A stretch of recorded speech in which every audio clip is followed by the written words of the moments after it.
good morning, everyone, and thank you so much for joining me today at Juanette's Crafting Corner. In today's video, we're going to finish working on the cover of the Dragon Journal. But I'd like to thank these people for their comments. Deborah told me that the orientation of my eye was incorrect in my first attempt at doing the Dragon Journal, and she was correct. And I redid it, and I'll show you in a minute, and it was much better. Montana Gal, I think I may have told you, she's made 3 Dragon Journals, and she's going to send me some pictures just to show me what she's done. I don't believe she has a YouTube channel, but thank you so much for commenting on my video. So let's get started. So here's where I left off, and I've gone ahead and started pulling together my papers for my journal. It's going to be 5 signatures. And as you look at it this way, it looks pretty good. When you open it this way, it kind of looks funky. However, I really believe that once I paint everything and embellish corners and have things, it's going to look okay. So around the eye, I'm going to use my darker purple. It's just a paint that I get at Michael's. It's not very expensive. It's a couple of dollars, and that's what I'm going to use for around the eye. And let me just turn down this ceiling fan just a little bit so it doesn't dry out my paint real quick. What I end up doing is I just open it up. What is in the cap is what I start with, and that's way I don't have to pour any out into another container and then have extra. It's a way to keep from wasting. And then over the top of everything, I will come in with some antique gold. But let's just start here. I'm using a small brush first so I don't get in by the eye too close, and I don't want to cover up any of that gold that is like inside the eye. So we're just going to do this first. So the restoration is finally done in my house. And once again, if you live in the Phoenix area, Rainbow Restoration is a fantastic company. I did a Google review this morning, and I gave them 5 stars. That's the highest you could give them. They were professional. They helped me even with the insurance. They were on time. They communicated with me very well. The job looks fantastic. All the workers that came out and worked were respectful and courteous, and you could tell they were professionals. They had been doing this for a while. They matched the color of the paint because they only had to pull down half of the wall. So half of the wall is original from the house, and then the other half of the wall is one that they had to take out, get behind to fix the pipes that were broken, and then they had to put up new drywall and new texturing, and they did the texturing so much like the original And the paint, like I said, they matched it so perfectly that you can't tell where the repair is.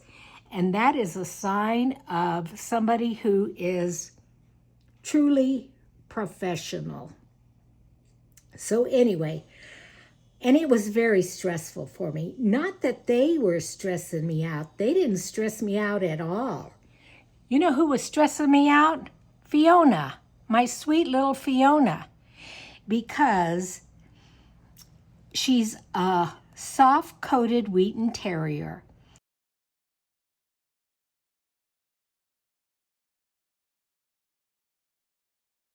And I may have told you this before, but the Facebook group and what this type of terrier is noted for, and their nickname is Wheaten Greetings.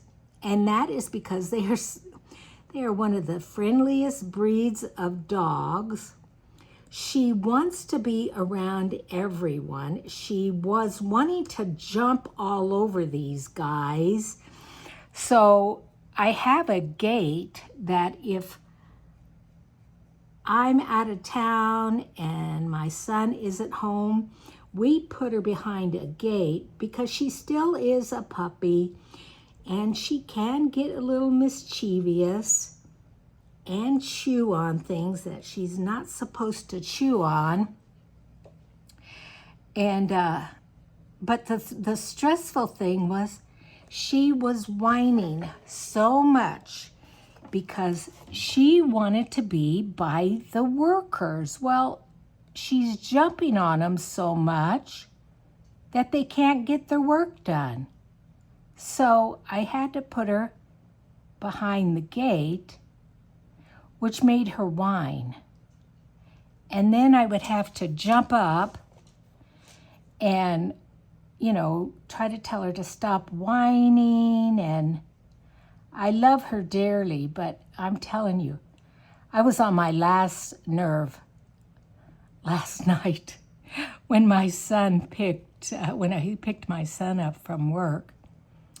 I always take her with me, and every time she sees another dog, she really starts barking. Well, of course, she was barking, and I was just totally on my last nerve, and I was like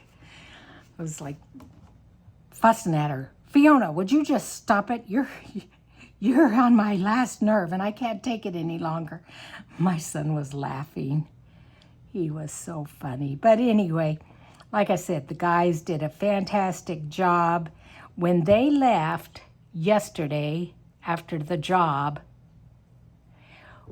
the places where they worked, which was, like I said, my laundry room, a hall closet, and my son's bathroom, they left it spotless. I'm just like, wow, that is what you want in a company. You know, a company that really takes pride in their work, workers that take pride in their work. And so I finally have my house back. And in not so very long of a time, I'm going to be heading to my trip to Italy, France, and Spain. So couldn't be more perfect timing. I don't know, that's a glob. I may have to just take that off with the tissue. That kind of globbed up there. Yeah, I don't want that to be on there, although it would add some texture. So anyway, yeah, not very long from now, I'm going to be heading to my fantastic trip, and I'm going to get to see you, Rachel. I'm excited.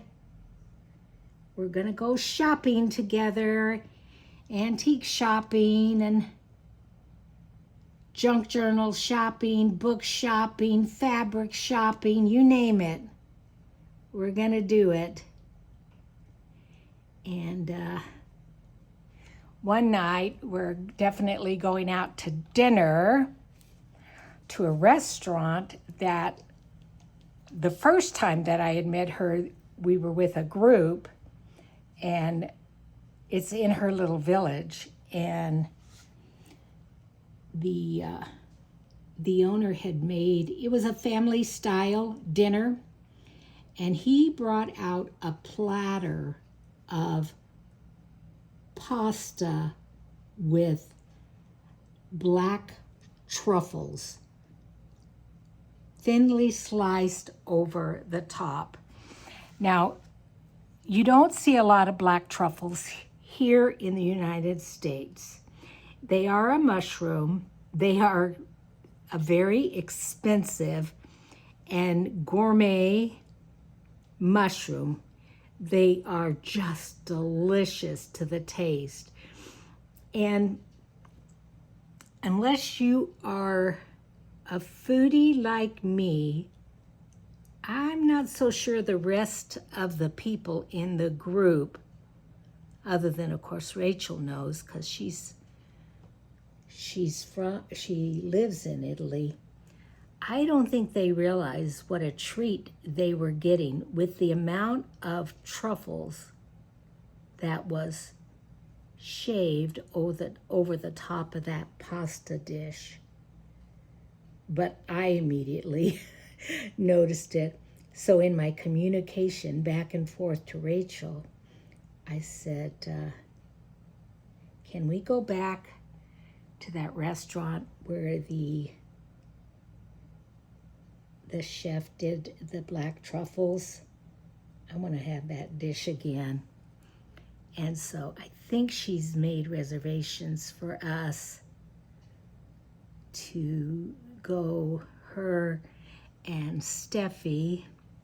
And I even said her mother-in-law. Her mother-in-law was with us on the last trip, and she helped us negotiate prices with these antique dealers. She's a doll. She's a lovely woman. And so I said, oh, please invite your mother and father-in-law to come to dinner. I think Lulu's gonna be in Milan, so I don't know if I'm gonna get to see her. But anyway, so anyway, I'm using this really nice dark color for the eye, and I'm just yammering along here, aren't I? But I think I pretty much got it there. I may have to go in a little bit after I've done the other painting of the shells and retouch that up. But so that's that color. And then I'm going to come in with this lighter color. It is called Purple Pearl. And that's what I'm going to do the shells with. Now, I will let you know what my thoughts were. At first, I thought I'm just going to come in and color just the shells, and then come in with a brown color where there aren't any shells. But then I thought, well, when you look at a dragon, it doesn't have that in there. So I can add, like I said, some gold, antique gold wax over the top if I need to. But for now, I'm just going to paint the whole thing. And like I said, this is a lighter color. Now, this one I definitely could have poured into a bottle. And what I had done is I had gone over the eggshells after I had put the glue over the top of them several times. Then I came in with white gesso to darken up those eggshells so it would take the purple color better. So I'm going to put it on fast forward while I finish coloring this.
Now, as you can see, I have finished painting this.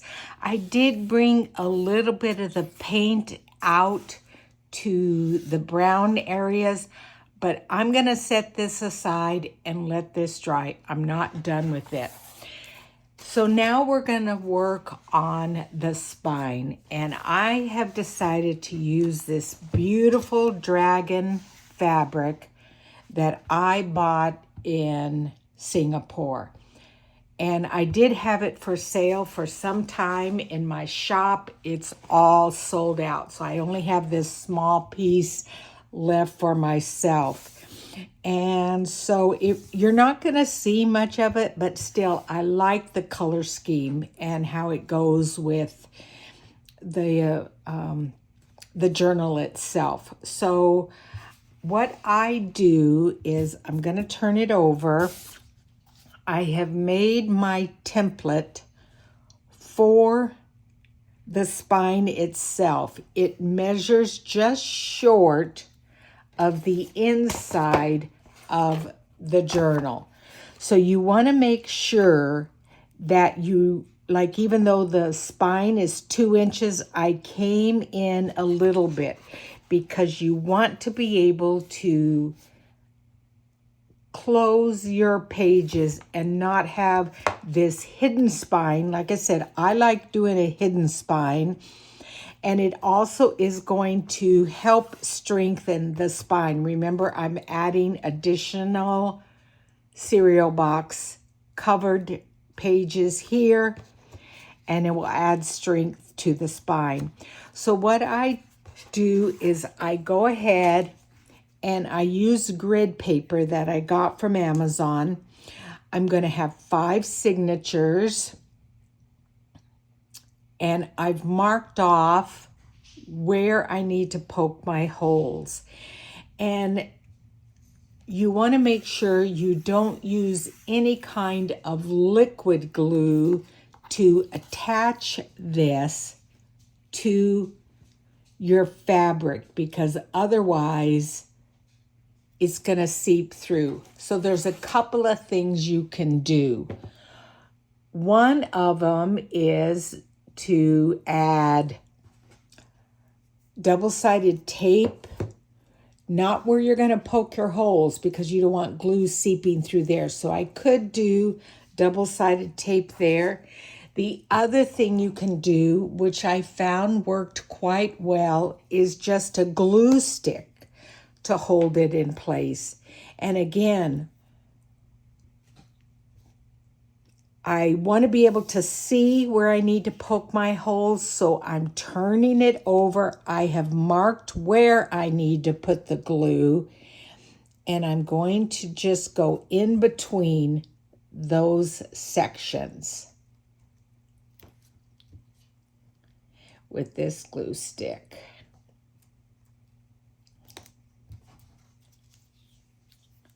And then that will hold down nicely.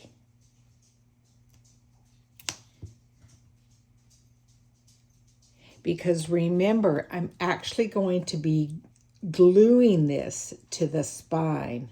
Boy, that made a big old glob there, didn't it? Let's see if I can spread that out. I think it's going to be okay.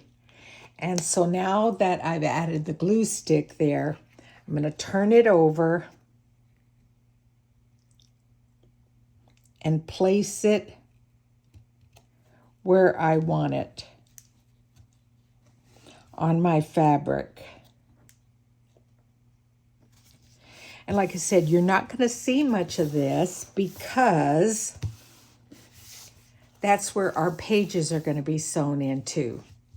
Okay, so now that's there, I know where to poke my holes for the signatures themselves. And so I just bring in my little pokey tool and I start going through and poking the holes. And I make sure that it goes through the fabric. Now that's going to be a little difficult. I can see that hole there. That's going to be a little bit difficult to see those. I may have to do something to remedy that. But let's, for now, Just poke the holes where we need them to be, and then we'll turn it over and take a look at it.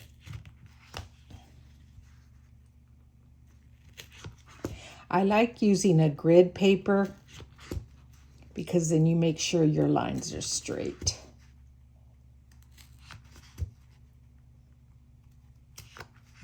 Let's see if we can see that. Boy, that is difficult to see.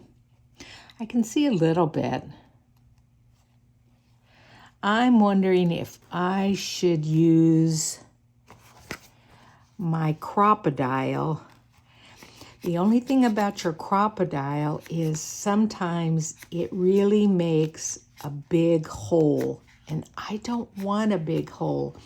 The other thing you can use is the Japanese hole punch, and I also have one. I know that's what Rachel mainly uses, but for now, let's just poke these.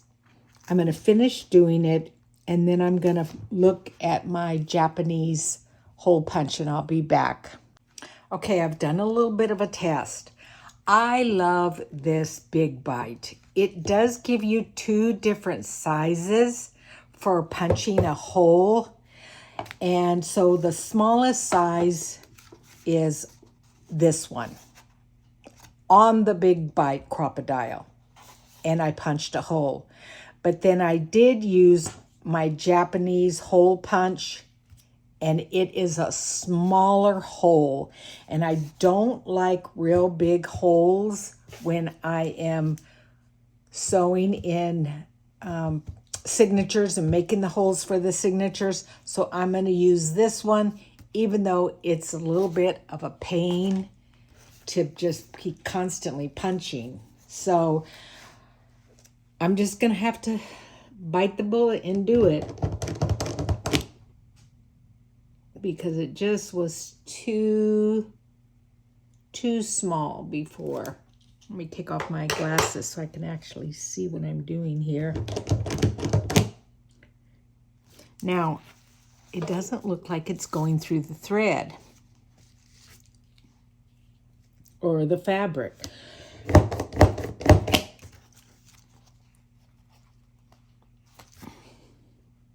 It may, yeah, there it went through. I'm just going to have to work at it. So what I'm going to do is off camera, I'm going to go through and punch all these holes and make sure it goes through the fabric. So I real quick do want to show you though that there are different sizes, and occasionally you have to go in and clean out what gets stuck there in those holes. And this is what I mean by different sizes, is this lid comes off, and then you can switch these out. Let me just stick that. That's just a little holder. So all you'd have to do is unscrew this, take this one out, and put the bigger one in and screw this back in. Okay, so you can make bigger holes, but I like using the smallest one. Let's just double check and make sure I put the smallest one back in. Yeah, it's that one, and that's the one I used. So I will look this up on Amazon and link it in the description box for you guys. It's really nice because then it just slips back in there.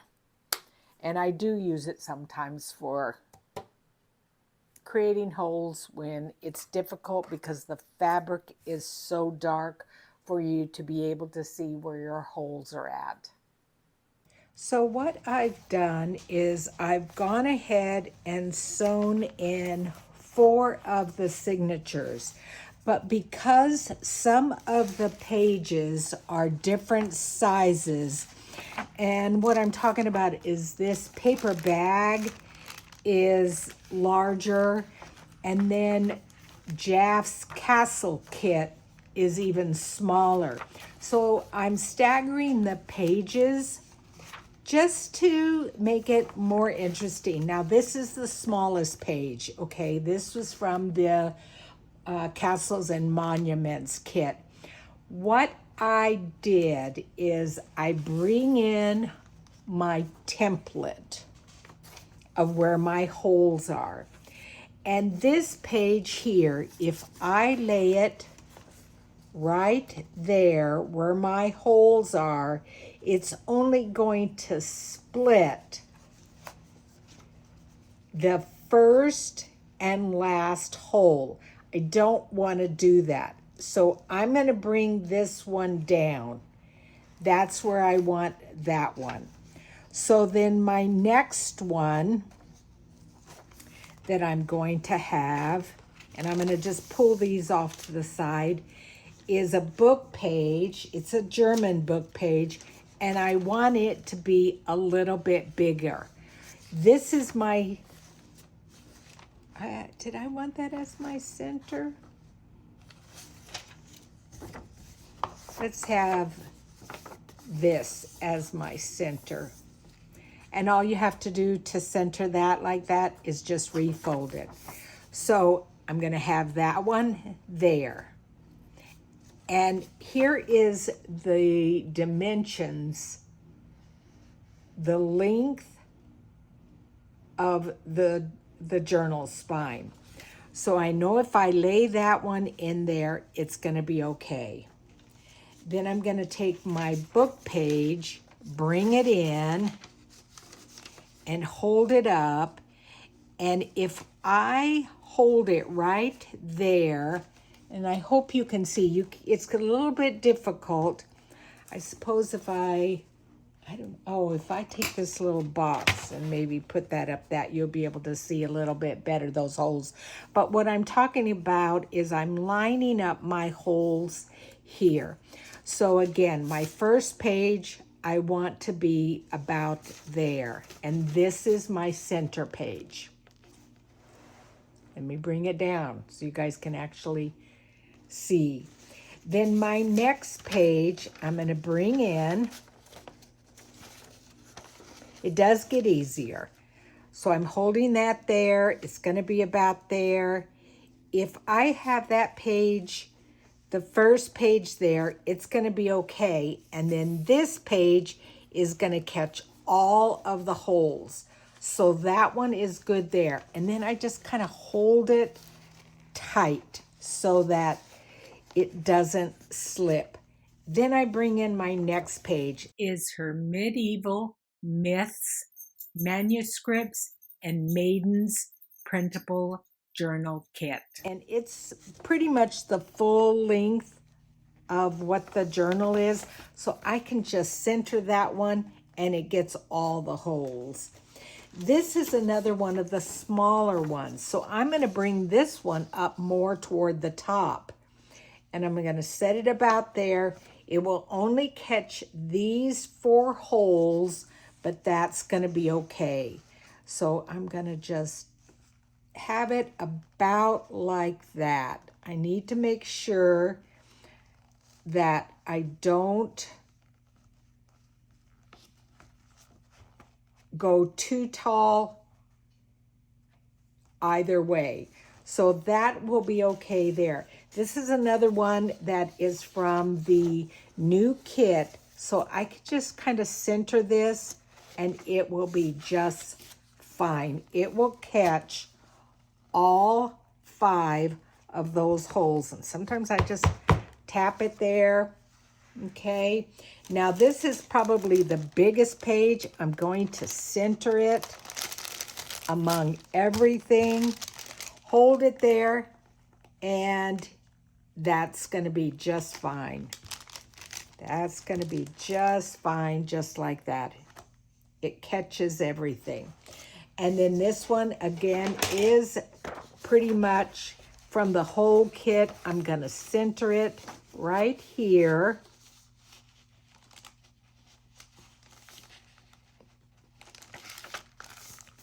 Press it down. Hold it up against my template and make sure that that fits, and it does. So then once I have everything in place, I take these large paper clips and I paper clip them together so that they don't move, that none of my pages move. And I'm going to show you how I came up with this placement for my holes.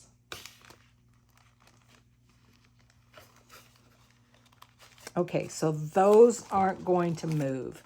Let me get this out of the way. And you guys have seen me use this contraption before. I got it from, there's supposed to be one more little piece of tape there because it's every other. It must have fallen off. But I do know that there's 5 holes because I'm doing a 5-hole pamphlet stitch.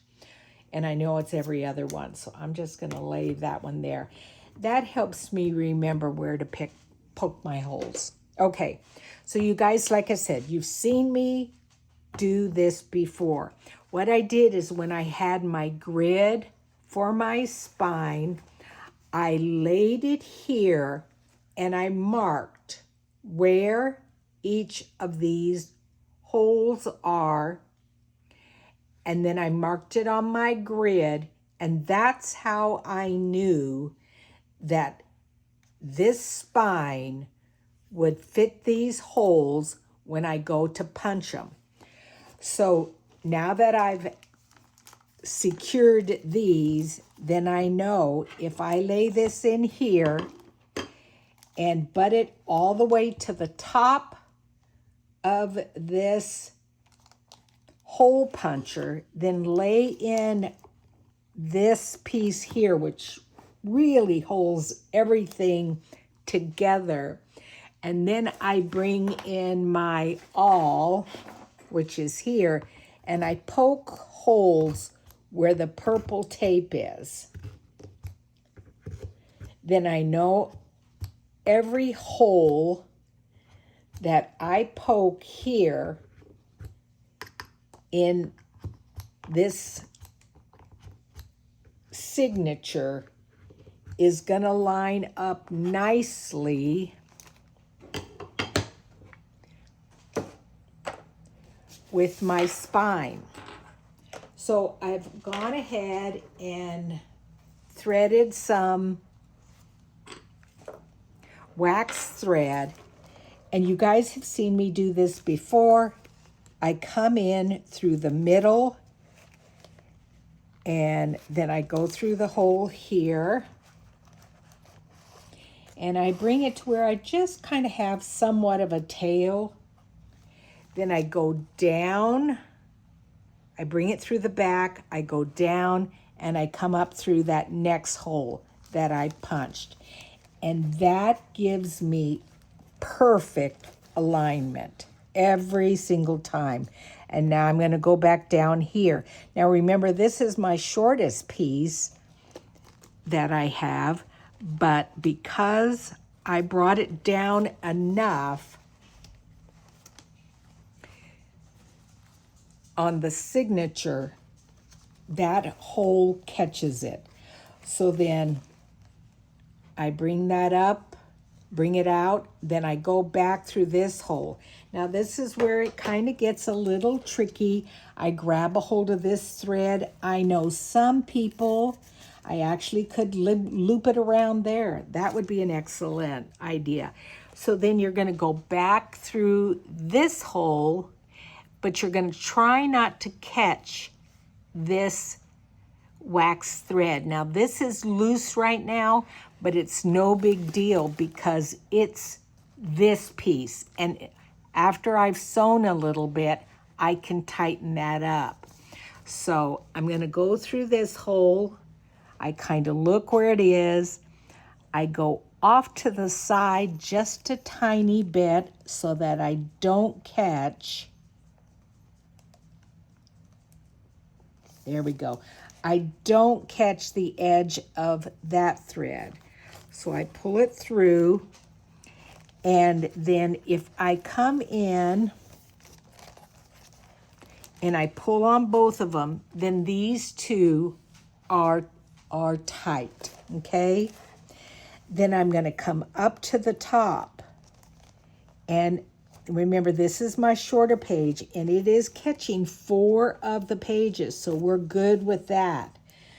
I'm going to bring it through. This is called a 5-hole pamphlet stitch. I brought it through. I'm going to come through the back and through this stitch, or this part of the signature. Bring it all the way through, and as I go down there, you can see that this wax part of the thread will hold this page down. So I'm going to go through here. Watch where I'm going through the back and make sure I don't catch that thread. And then pull it, and I can see it's tight back here. It's loose here, but remember, that's this piece. I'm going to pull this through, and then I'm going to go through here. And again, I'm going to be very careful and try to look through this hole and through here without pulling it apart too much to make sure that my thread comes through on the opposite side of this long thread. So this one's probably a little bit of the hardest one because you're just really finagling, and I'm sorry if you can't see, but I hope I explained that. And I see it. Oh yeah, there we go. That's perfect. Okay, so it came through to the other side. Then I take out my needle. I look at all of my lines here, and then I start pulling them tight. And if you pull on both sides, you will see these signatures start to get tight, so you don't have a lot of gap right here where you're going to sew down your spine, your signatures to your spine. Okay, so now I've got both sides, one on one side, one on the other side. I do pull it. It is wax thread, so it doesn't break, but it can tear your pages if you're not careful. So I am going to pull it a little bit taut, and then I'm going to double knot it.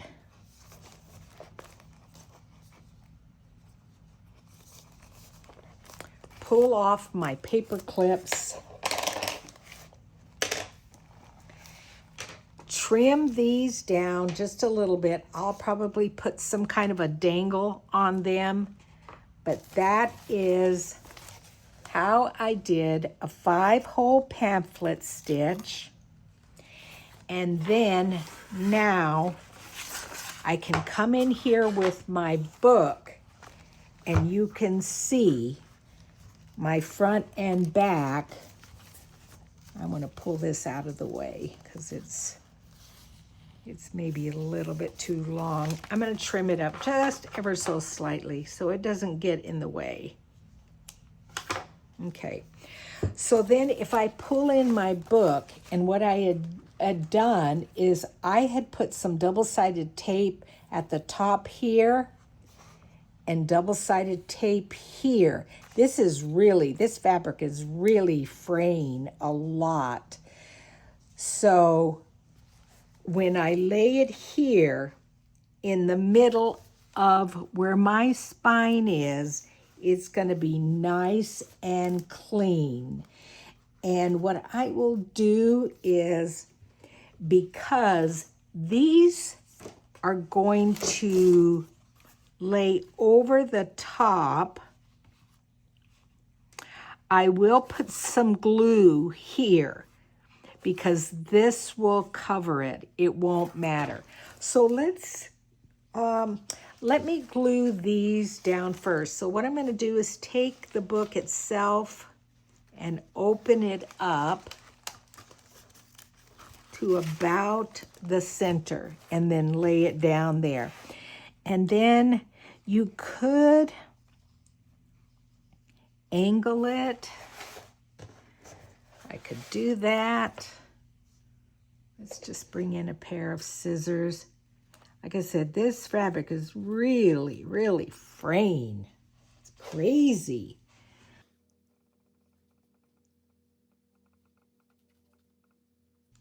It's gorgeous fabric, but boy. So what I'm going to do is just put some glue here, and I think I'm going to just use my Beacon 3-in-1 glue, and you could do a Fabri-Tac, and I'm just going to put a tiny bit there and fold it down and hold it so it's even. And then I think I'm just going to even bring in a clip and hold that in place.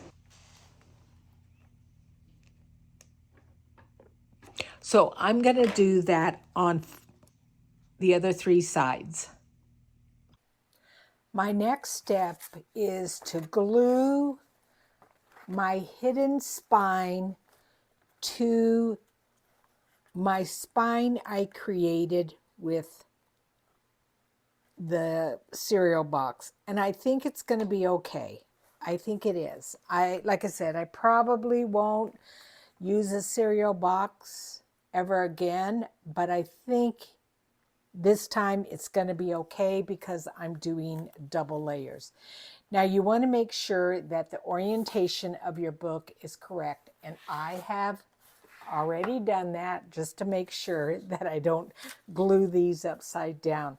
I like to use my Beacon's 3-in-1 glue. Okay, every video you guys hear me say it, it's a solvent glue. It won't warp your paper. It actually strengthens it.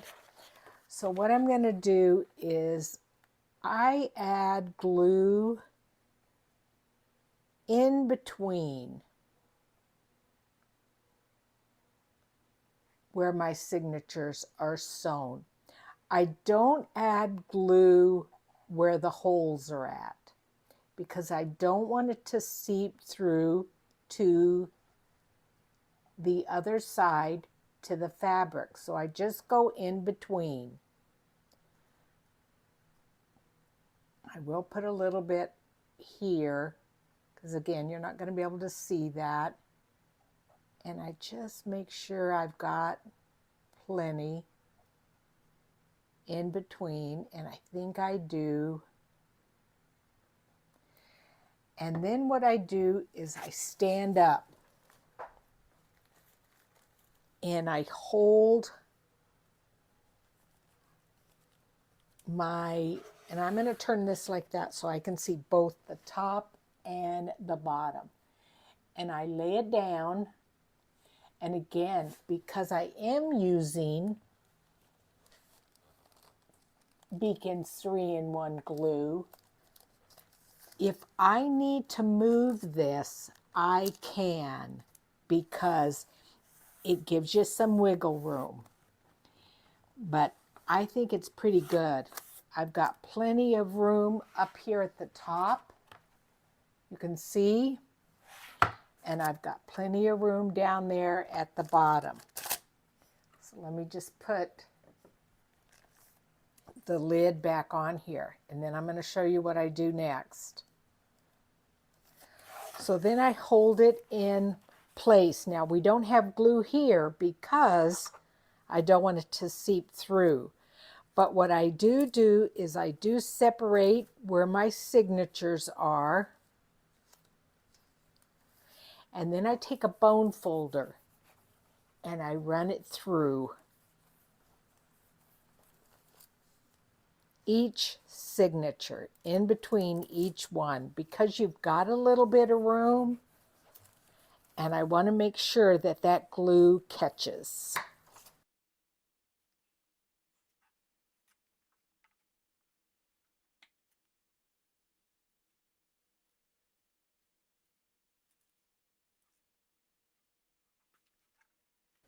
The next thing I did was add just a small bead of glue there, then some double-sided tape along the fabric, and then glued the back panel. I've done the little bit of glue there and then ran my bone folder down that crease so that it will lay nicely. I'm going to turn my book like this, pull off this double-sided tape to help hold down that fabric, and I'm going to pull the book up so that the fabric lays nice and flat. And that's just for convenience real quick as I go to add glue to this page. Now, what I ended up doing is similar to this back page. I went through to Canva, I found an image of a dragon, I did a gradient, and I added that to this piece of cereal box. I was originally going to use that piece, but it was from Medieval Mirage's Odyssey kit, but I didn't like how it flowed on both sides. Now, if that happens and you get a lot of glue, you know, your Beacons 3-in-1 glue on your, tip, you just pull it off and then you just lay it over your trash can and it comes off really easily.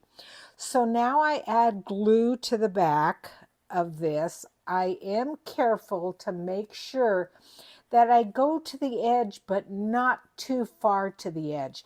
The reason being is when you lay this down and you put some clips over it, that glue is going to seep out.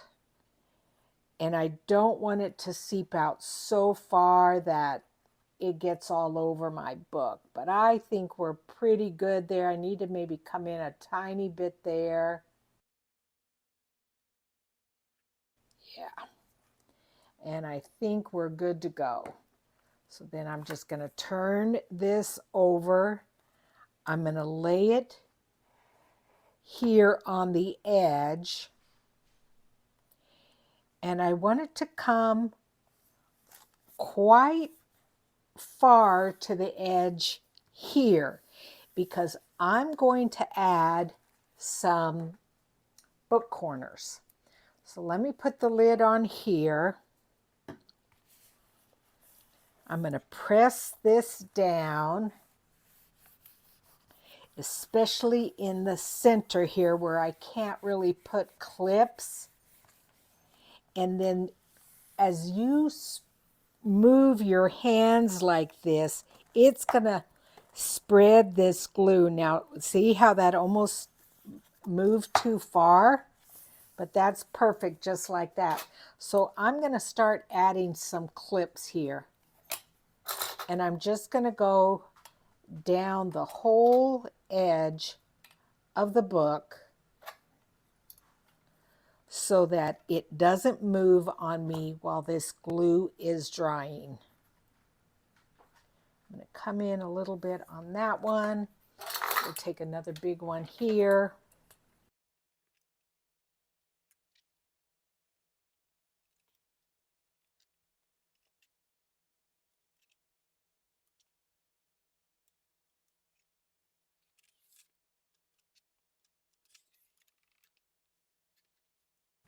Now the next thing I do is I want to add my corner protectors. This is what I have found. If I put my corner protector on there just as it is, do you see how if I butt it up against this edge, it sticks out here. If I butt it up against there, it sticks out there. It's hard to get it to be in there really nice and snug. This is how I have found a way to remedy that. I take a pair of my old hemostats. You could use a pair of pliers. I just grab a hold of them and I push in ever so slightly so that it brings the two ends together. And let's see if that helps that. It did. Do you see how now when I hold it there, it's a tighter fit? I could maybe go in even a tiny bit more. Yeah, you still want to be able to fit it over the corner, but this does help it. Okay, then the other thing I do is I just take a tiny bit of my Beacons 3-in-1 glue. Let me just make sure this one is going to fit okay, because I did squeeze that one earlier. And I just add a little bit of glue first on the inside, just to kind of hold it in place. Now you are going to squeeze these together, but this adding a tiny bit of glue helps them be a little bit more secure. So I put a little bit of glue inside both of them, then add them to my corners, pushing it up against the sides of both. Let me grab this one. It's a slippery, let me come around here. It's sliding everywhere. Let me just, it doesn't want to let me pick it up. Okay, and then I'm just going to bring it in there. And then what I do is I just sit here for a little bit and push them in so that they're right in that corner. And I wait for a little bit until I know that glue has grabbed, and then I will take those hemostats and squeeze them down a little bit further. Now, I'm purposely not showing you the front of the journal because I think the eye came out so fantastic, and I have just one last step to do it. And I want to show you guys that. Now I've added book corners on all 4 sides, and I may still do some decorating on this page. I don't think I have room for anything here. I don't know, we'll see. Jaff did include in the add-on kit some labels of this book belongs to. I cut one out. I backed it with just some black cardstock. That might go there. I'm not sure. But what I want to show you guys now is the outside cover and what we're going to do to finish it off. So there it is. And I did some more experimenting. You guys know I didn't want to ruin this. So remember I had this other eye, and I came through with some gold waxed paste, some of the antique waxed paste, and some of the bronze waxed paste, and I think I like the bronze the best.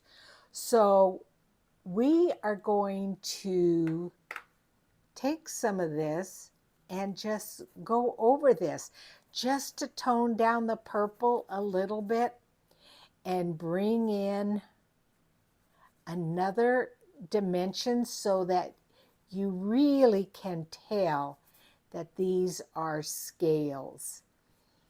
And as I'm laying this down, I'm thinking to myself, should I do a different color around the eye? maybe the gold, or continue with this bronze. I don't know. It's, let's see the brand, Pentart. And I just think this is going to add just that one more little step to this journal cover.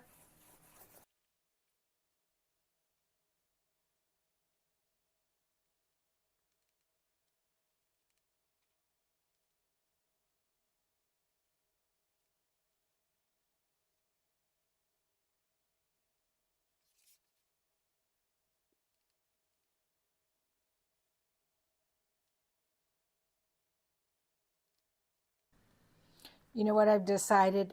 I'm going to stay with this same color for around the eye. I don't want to ruin it and make it too gold. So I'm just going to continue just with this color. And I do have just tiny bits out on the edges. Just a little bit here. I do have the word dragon that I may add.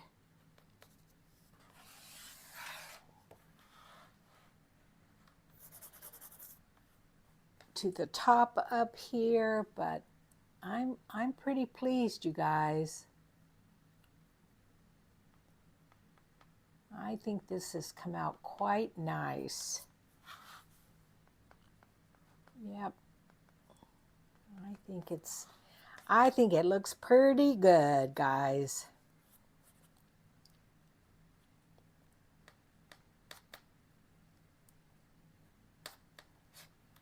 The key is knowing when to stop. Don't go so far overboard that, you know, you end up ruining it.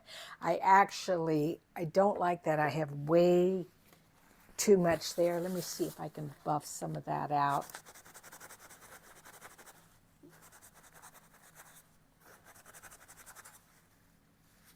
Yeah, I think that came out a little bit better to bring some of that out.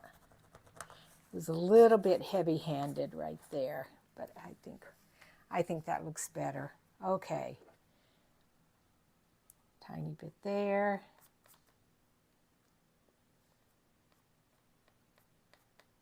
So anyway, I hope you guys enjoyed making this journal cover with me. I hope you learned some things. And when I get back from my trip is when we will start working on the inside and adding embellishments and what have you. So thank you so much for joining me. I appreciate each and every one of you. Vinny, we'll see you guys again soon. Thanks and bye-bye.